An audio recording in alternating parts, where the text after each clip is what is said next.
Okay, so ngayon i-feature natin itong isang book entitled Abstract Algebra or Modern Algebra. So medyo, 'di ba, alam natin mahirap maghanap ng reference like this, and most of the books about abstract algebra ay foreign authors. So meron tayong isang book dito from Dr. Sirio E. Imas Jr.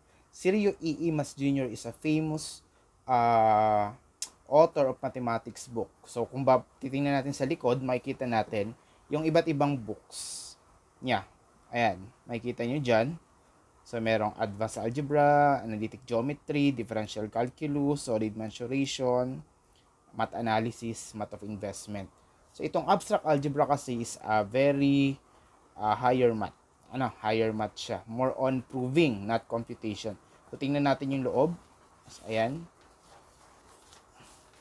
So, makikita natin sa table of contents, may preliminaries. So, the basic the fundamentals of algebra, yung mga real numbers, then may konting linear algebra, yung matrices, math inductions, yung mga methods of proof, indirect proofs, yan.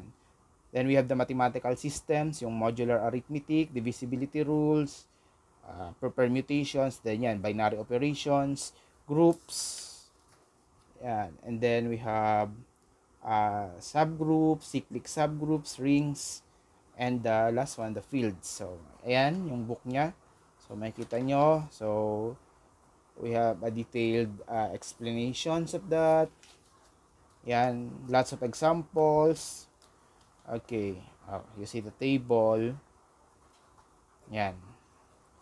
So, sa mga gusto ng reference for abstract algebra or modern algebra from the Filipino author, so you can try this one. Okay?